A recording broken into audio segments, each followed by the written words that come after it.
예레미야 33장 1절부터 3절까지 말씀 제가 봉독해 드리도록 하겠습니다. 예레미야가 아직 시위대 뜰에 갇혀 있을 때에 여호와의 말씀이 그에게 두 번째로 임하니라. 이르시되 이를 행하시는 여호와, 그것을 만들며 성취하시는 여호와, 그의 이름을 여호와라 하는 이가 이와 같이 이르시도다. 너는 내게 부르짖으라.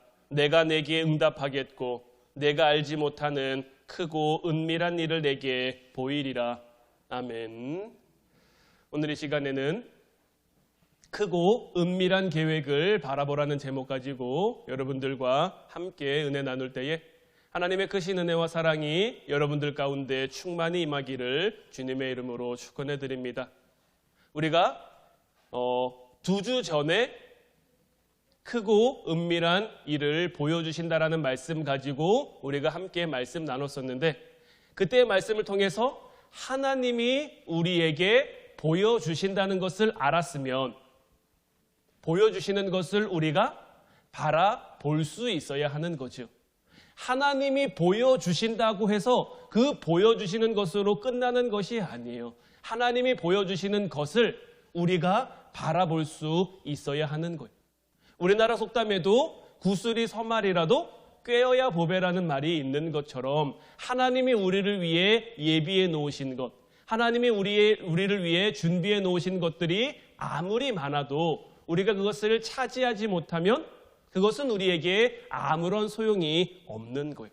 그래서 예수님께서도 천국은 침노하는 자의 것이라고 말씀하신 것이, 천국도 우리가 그냥 이 땅 가운데 아무것도 안 하고 가만히 있다고 해서 주어지는 것이 아니라 우리가 차지해야 하는 거예요.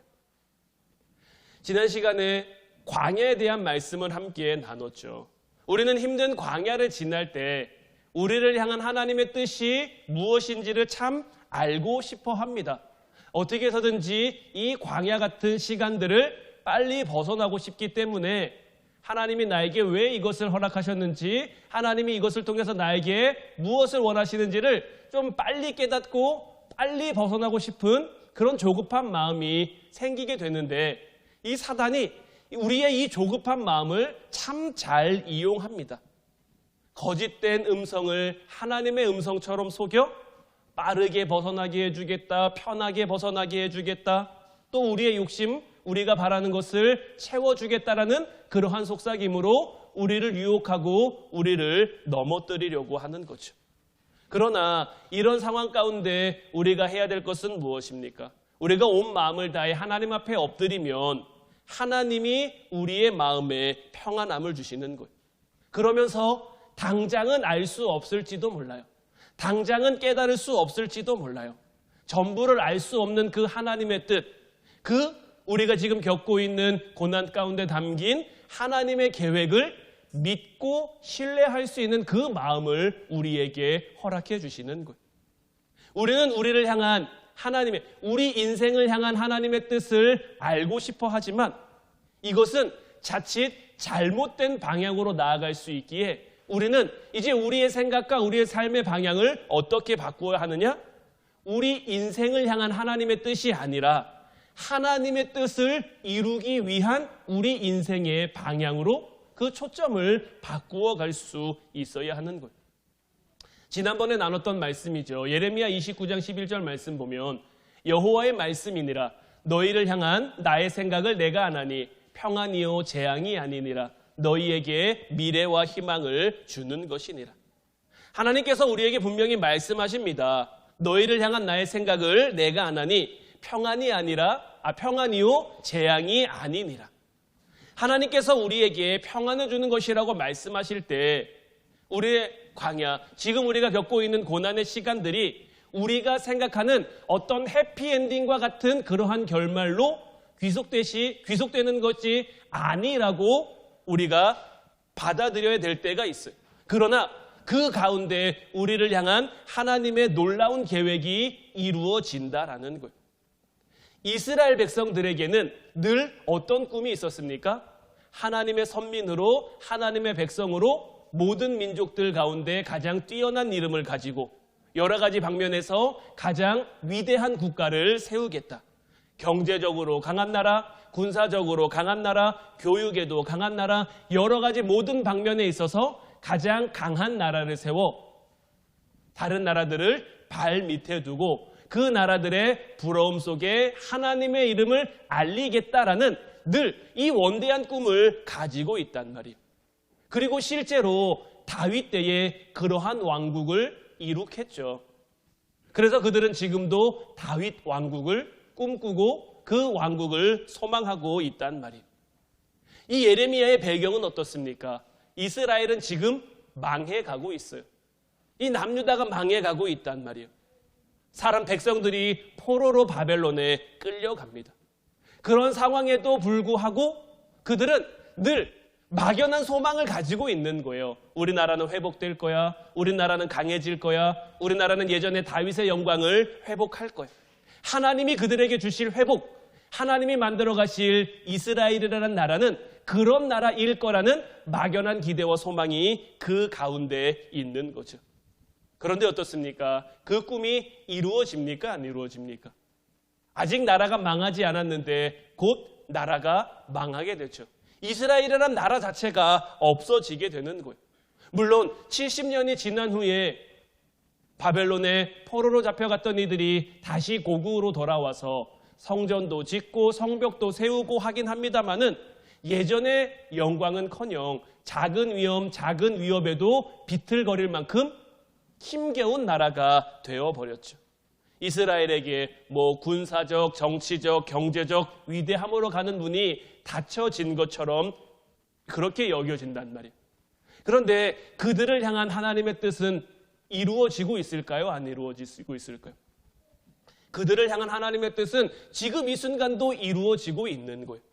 우리가 흔히 성경, 저게 가장 발견된 이 성경 문서 중에 가장 오래된 사해사본이라고 불리는 그 성경 파피루스인데 저렇게 발견된 성경이 오늘날까지도 전 세계에 가장 큰 영향을 미치고 있죠.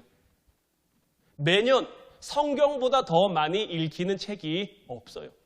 지금까지 읽혀진 성경의 수를 보면, 그런 성경 통독의 횟수를 보면 전 세계에 있는 모든 사람들이 약 3번 정도 읽을 만큼, 지금 우리나라 전 세계 인구가 70억이니 80억이니 이렇게 얘기를 하는데 그보다 훨씬 많은 숫자의 성경 통독 기록이 매년 세워지고 있을 만큼 하나님은 이스라엘에게 그들이 바라는 대로 경제적인 대국, 군사적인 대국, 교육적인 대국의 문을 열어주지 않았을지 몰라도 사실 성경이라는 것이 전적으로 이스라엘의 역사를 담고 있는 거잖아요. 이스라엘 향한 하나님의 뜻, 하나님의 생각, 하나님의 계획을 통해 그를 바라봄으로 우리도 깨달을 수 있도록, 우리도 바라볼 수 있도록 하는, 그래서 성경을 통해 지금도 전 세계에 정말 엄청난 영향력을 미치고 있고요. 또 이스라엘에서 태어나신 예수 그리스도는 메시아로서 온 인류를 구원하셨죠. 이스라엘을 압도했던 아수르, 바벨론, 페르시아, 이런 나라는 지금 흔적도 없이 다 사라졌죠. 그런데 이스라엘의 신앙, 이스라엘의 가치관은 오늘날까지도 전 세계에 많은 영향력을 끼치고 있다라는 거죠. 우리가 이를 통해 무엇을 깨달을 수 있습니까? 우리를 향한 하나님의 생각, 우리를 향한 하나님의 계획은 우리가 생각하는 것과는 조금 다를 수도 있다라는 거죠. 우리의 생각보다 훨씬 뛰어나고 우리의 생각보다, 우리의 계획보다 훨씬 온전하고 완전하다라는 거죠. 지금 우리가 겪고 있는 우리의 상황들, 지금 여러분들이 처해 있는 지금의 현실을 여러분들이 이해하기 어려울 수도 있고 받아들이기 힘들 수도 있지만 하나님의 궁극적인 계획은 우리를 향한 재앙이 아니고 우리를 향한 평안이며 우리의 장래에 미래와 소망을 주는 것임을 이제 온전히 깨달을 수 있는 여러분 되시기를 주님의 이름으로 축원해 드립니다.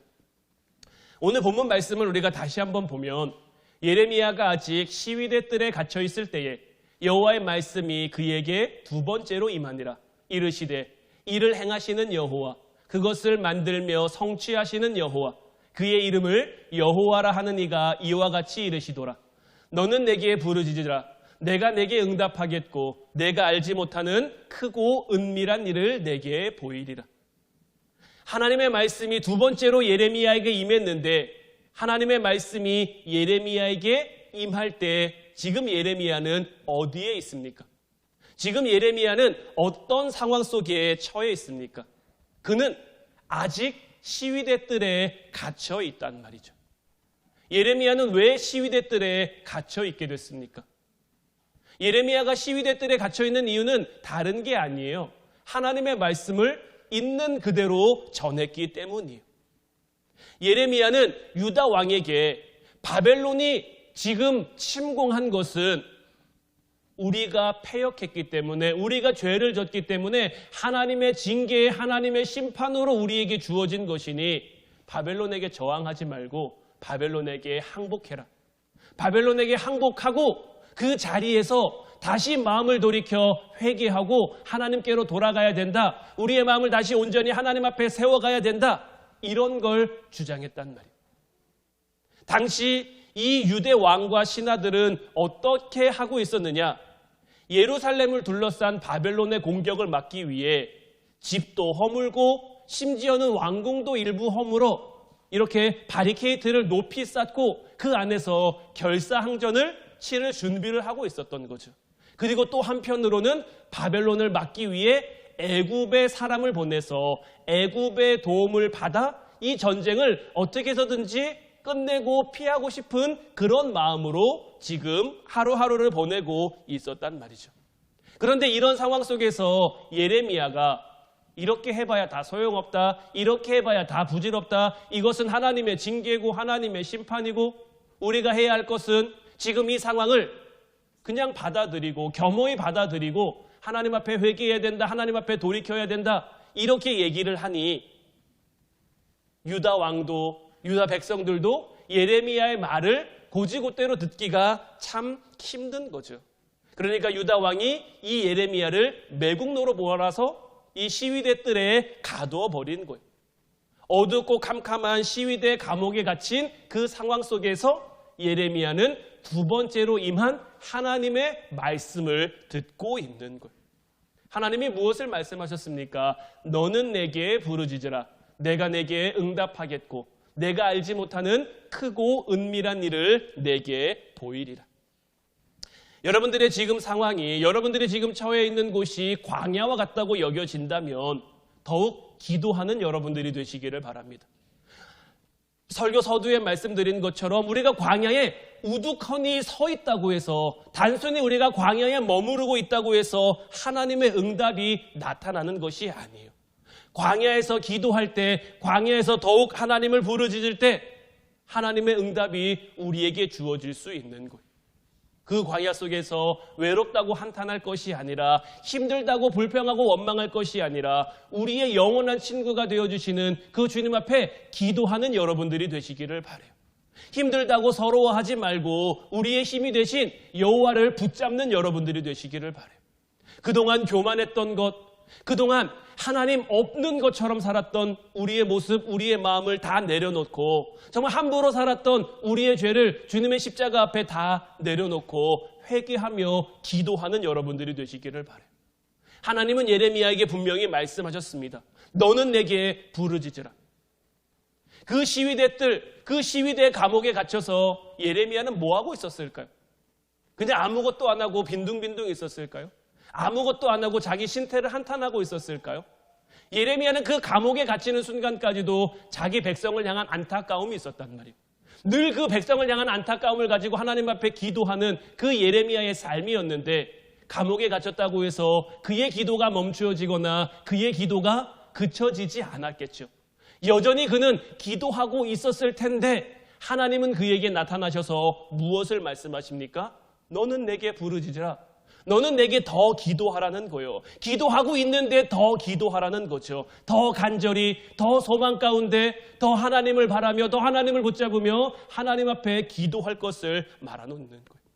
그렇게 예레미야는 감옥에 갇혀 있는 동안 더 하나님을 부르짖었겠죠. 하나님이 그에게 말씀하셨잖아요. 부르짖으라고. 그렇게 부르짖는 그 기간, 그 시간이 예레미야를 기도의 용사로 만들었을 것이고, 하나님은 그런 그에게 하나님의 음성을 통해 앞으로의 일들을 보여주셨단 말이에요. 우리가 밤하늘의 별, 요즘에는 별이 잘 보이지 않습니다만은 별은 언제 잘 보일까요? 별은 없어지는 게 아니죠. 별은 없는 게 아니죠. 여러 가지 환경으로 인해서 여러 가지 상황으로 인해서 우리 눈에 보여지지 않을 뿐이지 지금 낮에도 별은 떠 있습니까? 안 떠 있습니까? 별은 떠 있어요. 우리 눈에 보여지지 않을 뿐인 거예요.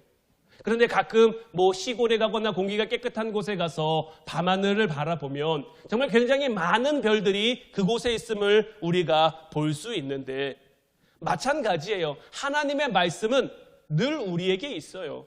하나님은 언제나 우리에게 말씀하세요.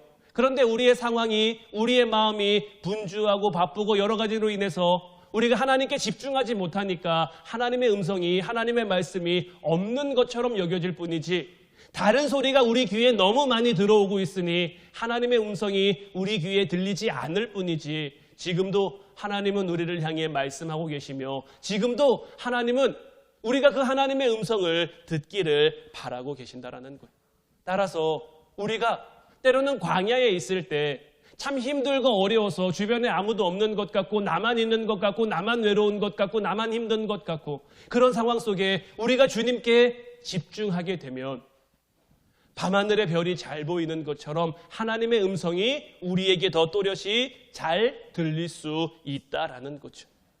히브리어로 광야라는 말과 감옥이라는 말, 그리고 히브리어 광야라는 말과 말씀이라는 말은 같은 단어에서 파생되었어요. 광야는 어떤 곳이냐?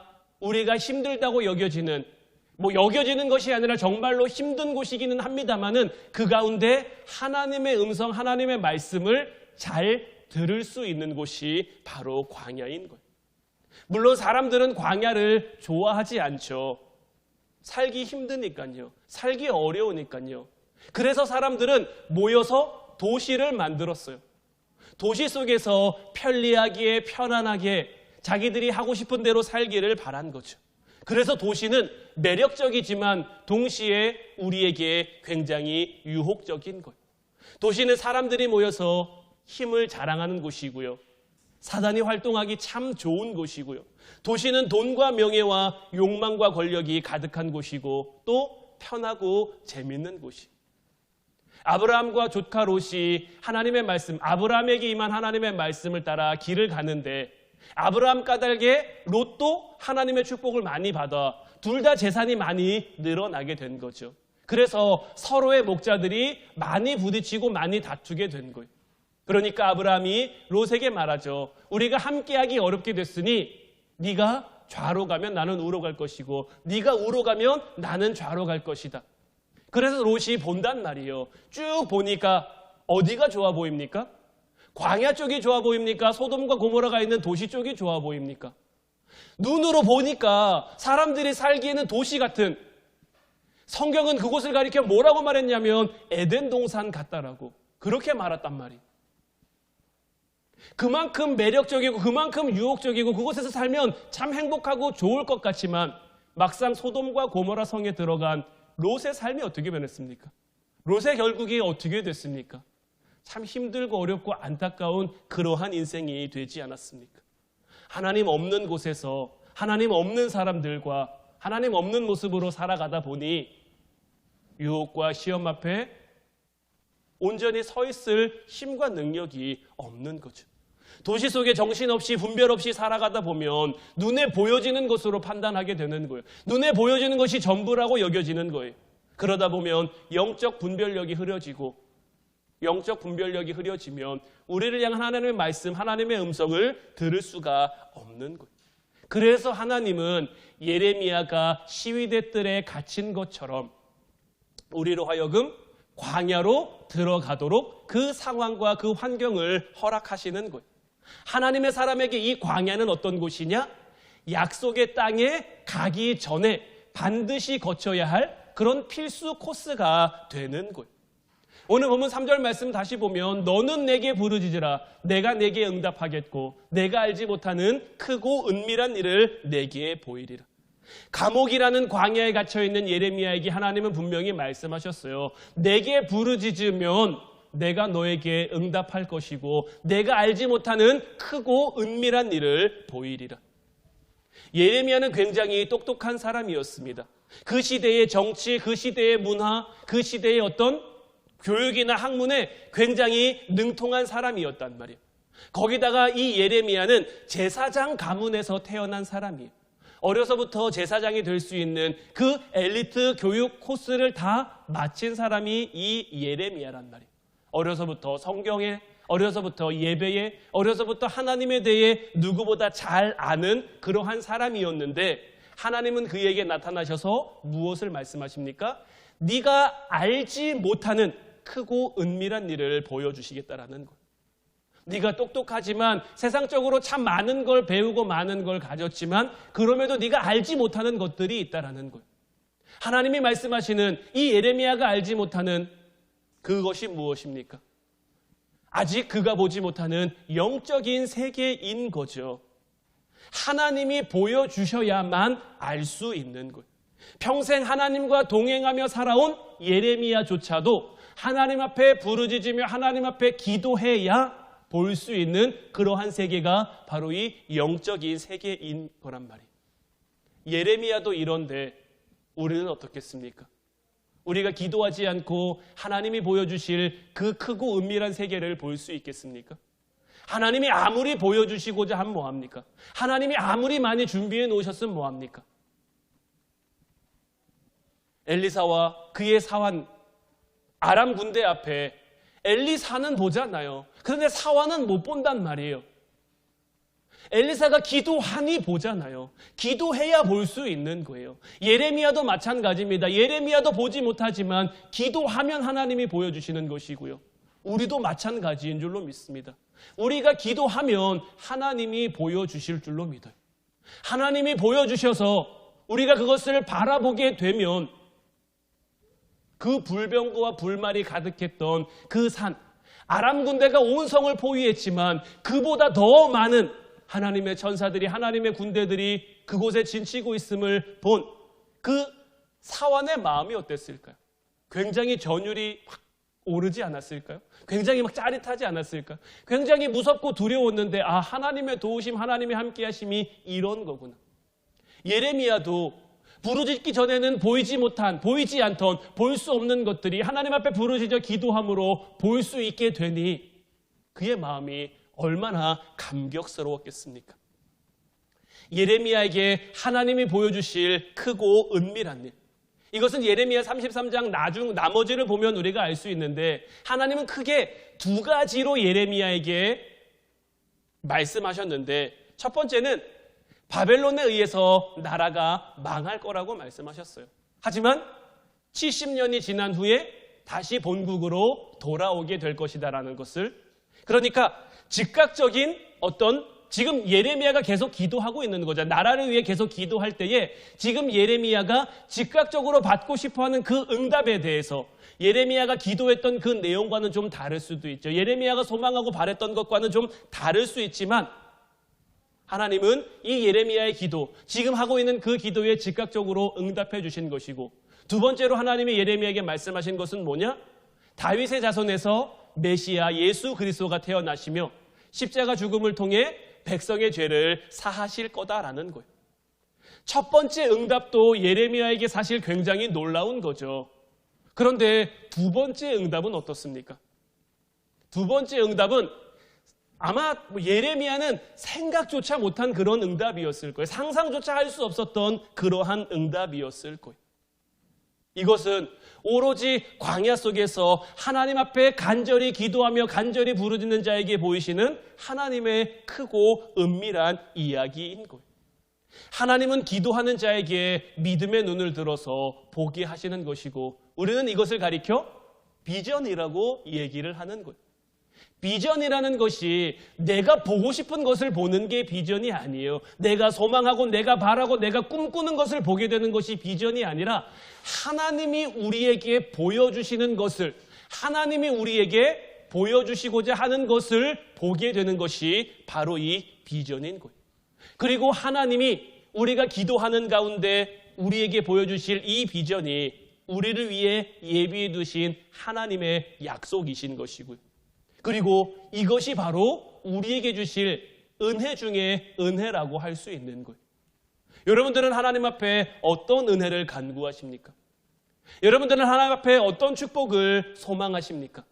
여러 가지 은혜, 여러 가지 축복이 있죠. 물질의 축복도 있고, 우리가 하고 있는 일들이 잘 되는 것도 있고, 자녀들이 잘 되는 것, 건강, 이런 여러 가지 우리가 바라는 은혜와 축복들이 있지만, 사실 이런 것들 위에 가장 근본적이고 가장 우리가 바라야 될 것은 무엇이냐? 하나님이 우리에게 보여주고자 하는 것들을 우리가 볼 수 있는 것.